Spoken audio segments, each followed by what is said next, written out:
You may not recognize my next guest by name, but some of the characters he has created are film legends. He was Mr. Eddie in a film called So Fine, and he'll go down in movie history as Jaws in several 007 films. Please welcome Richard Kiel. Hi,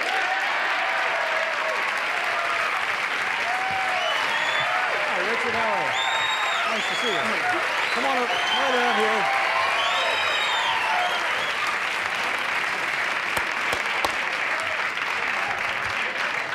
How you doing? This isn't one of Bill's chairs, is it? No, probably not the $121,000 kind. Is that going to be all right? Are you all right in there? Yeah, I'm you fine, yeah. Okay. I understand you've been fooling around with my wife. Oh, gosh, what a rich sense of humor. That's April Fool. Yeah. Well, as a matter of fact, I'm one of your biggest fans. Well, that's very nice of you. No, I wasn't going to mention this, but you've referred to your size directly or indirectly here a couple of times. Yeah, I don't mind. Yeah, okay. How tall a person are you? I'm 7'2". 7'2", and what do you weigh? That's with my elevator shoes, which I don't have on. Yeah. And what is your weight? Well, I don't talk about that. No, I weigh about 330. Now, no, really. Yeah. What kind of? This must be problems for you, like airplanes, hotels, that sort of thing. Do you run into like a bed? Do you have to get a special bed in a hotel? Yeah, well, there's a lot of king-size beds and basketball players, so it's not too big of a deal. If there's a problem, I just sleep in shifts. But airplanes, I tell you, I had a real problem flying out here.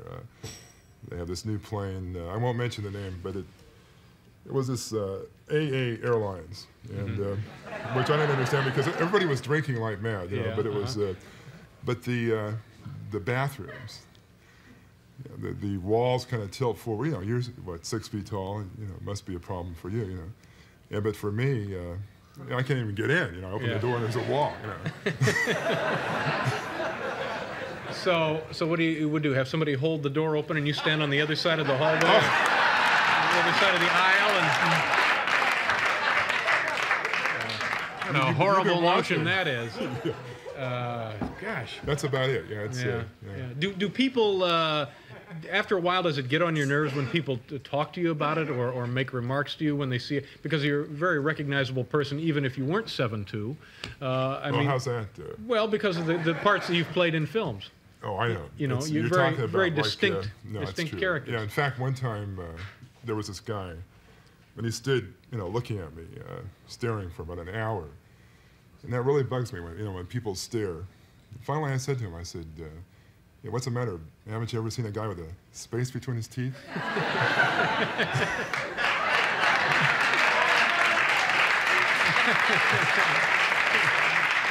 Oh, gosh.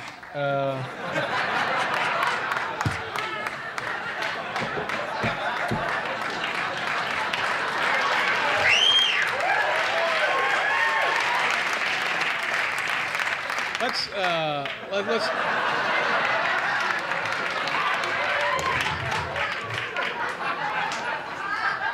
ladies and gentlemen, I'll clear this auditorium. Let's talk about some of the parts that you've had in film. You were the guy with the steel. Actually, they were tools for teeth, right? Wasn't that the character of Jaws? They wanted a guy who actually could bite cable with his teeth and stuff like that. Yeah, and as a matter of fact, that was my audition for the film, which is kind of discouraging for an actor. They say, "Can you bite a steel cable in half?"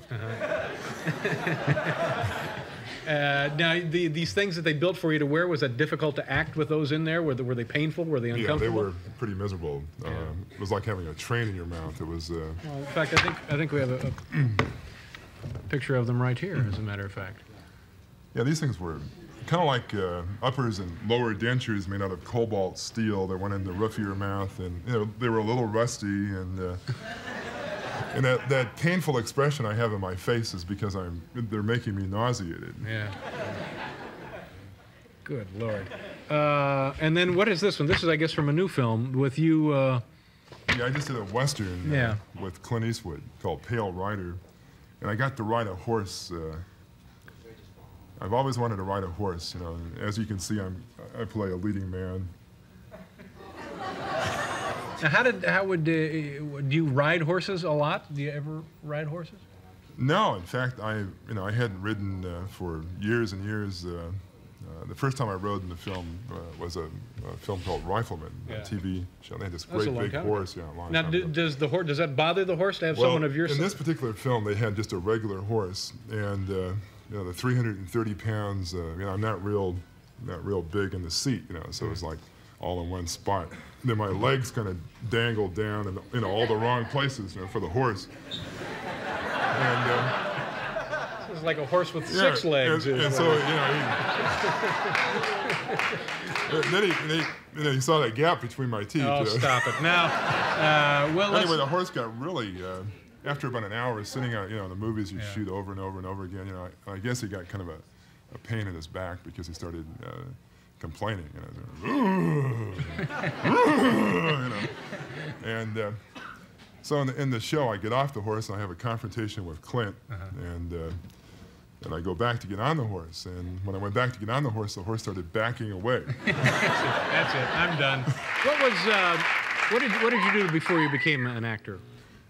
Well, I wasn't doing too well. Actually, I was a Elvis impersonator. I did all kinds of things. I sold vacuum cleaners and door-to-door kind of stuff. Yeah, door-to-door. But folks were happy to see you on the porch. I used to knock on the roof. Knock on the roof. Yes. Before that, I was a bouncer in some of the famous country and western gin mills in the Hollywood. Where was this? Well, one was called the Rag Doll. Where about? What part of the country? North Hollywood. Oh, I see. Yeah. And actually, that's where I learned how to be an actor. Yeah. They get these crazy guys. They get too much to drink, and they get bigger and bigger. About 1 o'clock in the morning, they'd say, "Hey, guys, it's so big," And so they come up to me, and I figured rather than argue with them, I just kind of be real friendly, and I go,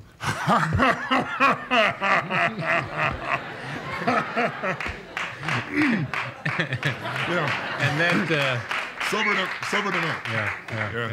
They got real sober. And, the movie with Clint Eastwood is called Pale Riders. Yeah, it's Pale Rider. And be out in June. Yeah, I think when school's out. Did you enjoy that? Turn out to be a nice film, you think? Oh yeah, I think it's going to be exciting. It's kind of like Shane and High Noon with Dirty Harry. Oh, good. Yeah. It's a good combination, I guess. Yeah. Nice meeting you, Richard. Thank you very much for being here It's tonight. a real pleasure. One more commercial, and then we'll be right back.